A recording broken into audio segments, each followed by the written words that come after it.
Señor. Bueno, vamos a analizar el tema a fondo con Juan María Naveja, analista de Meganoticias TVC, Mario Di Constanzo, consultor financiero. Gracias a ambos por estar aquí con nosotros. Como siempre es un gusto saludarlo. Mario, te saludo, bienvenido. ¿Cómo está la economía familiar durante la administración López Obrador y pues también a propósito de la pandemia?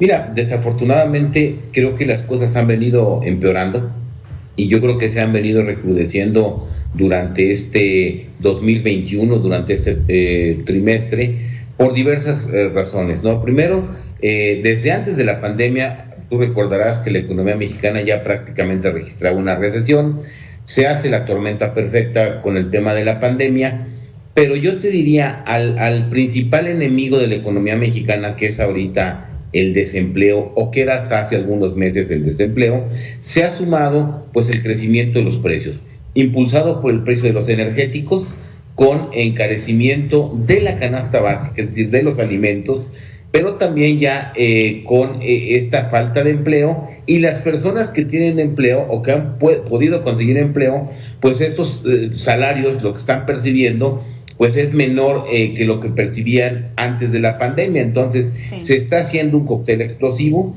entre el aumento de energéticos, el aumento del costo de la vida, de la comida, principalmente de la canasta básica, y combinado pues con una absoluta falta de empleo y falta de crecimiento económico. Y esto pues necesariamente está erosionando el poder adquisitivo de las familias, y lo vemos porque no solamente están cambiando o teniendo que cambiar sus hábitos de consumo por el costo de la vida, sino también que están dejando de pagar sus deudas. Todos los índices de morosidad de las tarjetas bancarias, quienes todavía las tenían, quienes todavía los usaban, pues están disparando. ¿Cóctel explosivo? ¿Coincides, Juan María?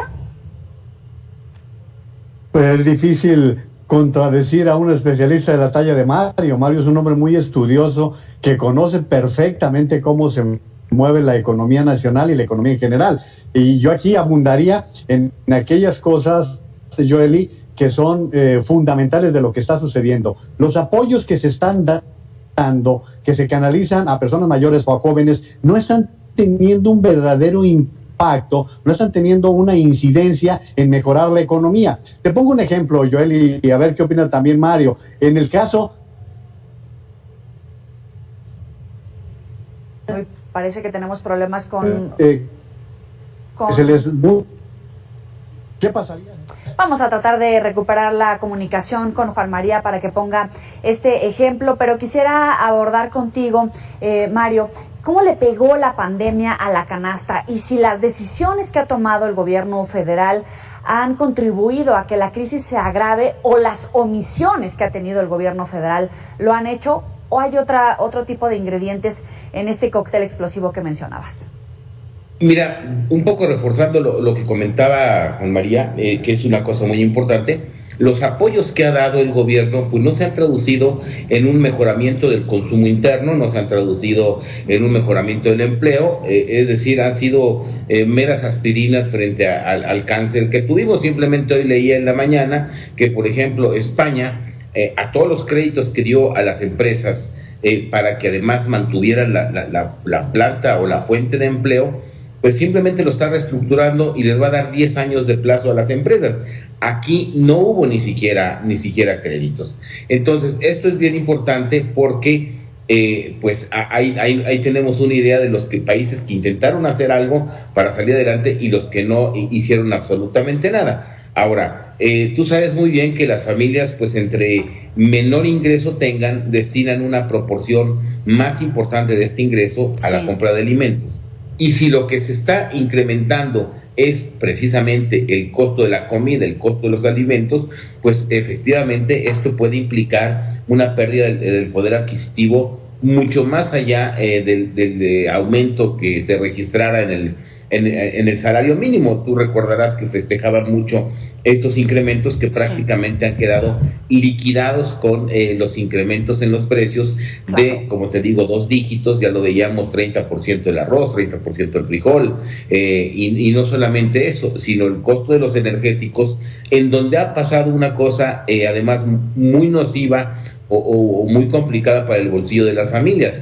el hecho de estarse generando el home office, pues hizo a los hogares, llevó a los hogares a consumir más energía eléctrica. Entonces, además del incremento de la tarifa de energía eléctrica, ellos saltaron a otra tarifa por el nivel de consumo que tenían. Entonces, muchas veces este incremento en la energía eléctrica o en el pago del recibo de la luz se vio reflejado hasta en crecimientos del orden del 60%, lo cual pues ya es inmanejable para muchas familias, y más ahora que pues con las clases a distancia, pues el uso intensivo de la luz, de las computadoras, pues efectivamente ha tenido este golpe, ¿no?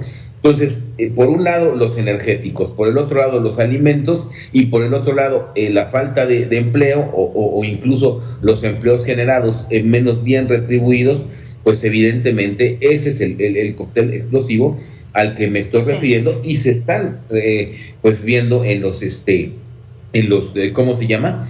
En los índices de morosidad de las diferentes deudas, tarjetas de crédito o deudas de Oye, Juan María, Mario agregaba en este cóctel explosivo que sí, es cierto, ha habido un aumento al salario, pero con todos estos indicadores en contra, pues, quedamos en cero, ¿no? Nos está alcanzando para apenas la mitad de la canasta básica. Y yo te agregaría problemas que están también a la vista. Uno es la escasez. Pues estamos viendo que el maíz ni siquiera podemos importar lo suficiente porque no hay el suficiente maíz. Si bien es cierto que México produce casi todo el que nos comemos, pero falta el maíz que se le da a los animales que lo consumen y que es indispensable también para poder tenerlo. Luego, Joel y Mario, hay otro problema muy serio, que es lo que está significando el impacto en las familias por problemas psicológicos, por problemas de enfermedades producto de la pandemia, y no necesariamente por COVID ni por enfermedades preexistentes, sino porque la tensión, porque el hacinamiento en que viven familias en espacios de menos de 100 metros, toda esta problemática está siendo un añadido que obliga a las familias a pagar medicamentos que son muy caros y que no los están abasteciendo. Yo tengo el dato de que de cada 14 recetas se cumplen o se surten unas 4 en el Seguro Social. Entonces estamos ante una situación que se combina con la falta de recursos, con la precariedad de la propia sociedad, de la propia ciudadanía, con las necesidades que tiene que comprar, porque pues un medicamento se tiene que adquirir a como dé lugar, Joely. Sí, estamos viviendo los mexicanos una situación al límite en la que si tenemos trabajo y tenemos un sueldo bajo, o estamos en la informalidad y apenas si tenemos recursos, tenemos que comenzar a tomar decisiones sobre cuáles son los hábitos de consumo que tenemos que modificar. Si tenemos que cambiar, por ejemplo, o elegir entre pagar una consulta o comprar alimento o pagar la deuda del crédito que nos otorgaron para sobrevivir a la pandemia, porque además de todo ya llegamos, se supone, al tope máximo de la inflación en México, pero esto parece que no va a mejorar, por lo menos a corto plazo, Mario. Mira, yo apoyando lo que dice Juan María, que es bien importante el tema de las medicinas, lo que está sucediendo en los hogares, sí, además del home office y los gastos que esto ha traído, es otro elemento que desgraciadamente hace ver que va a ser no transitorio, sino va a ser permanente. Ha habido un olvido permanentemente al campo. Tú recordarás que se reestructuró todo el programa presupuestario al campo. Por ejemplo, ¿cómo te explicas que un año en el que se espera la sequía que vamos a vivir, pues la aseguradora del campo, Agrocemex, no esté pues con recursos en el presupuesto?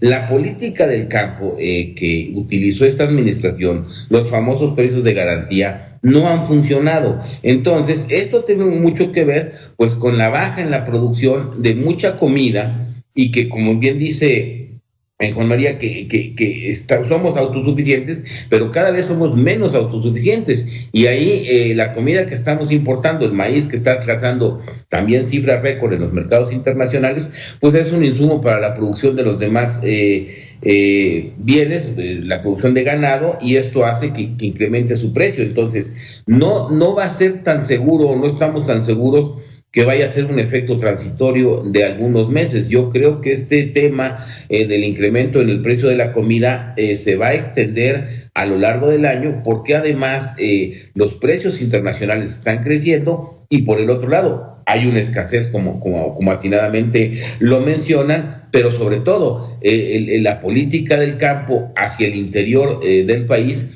pues no ha tenido los resultados, por no decir, ha fracasado desde el punto de vista presupuestario. Mario de Constanzo, Juan María Naveja, gracias a ambos por participar en esta mesa de análisis. Vamos a invitarlos, vamos a seguir analizando este tema de primera importancia para los mexicanos. Muy buena tarde para ustedes. Con mucho gusto. Y yo Juan María. Igualmente voy a provocar a Mario, Yoli, para que yo se lo he leído a él, el tema de las pensiones que va a agravar a las generaciones actuales y futuras. Así es. Bueno, quedamos en contacto y los invito próximamente a otra mesa. Gracias a ambos, muy buena tarde. Tenemos que ir a una pequeña pausa, no le cambie. Al regreso vamos a enlazarnos hasta Guadalajara, donde transcurre la marcha por la paz y la justicia. Ya volvemos.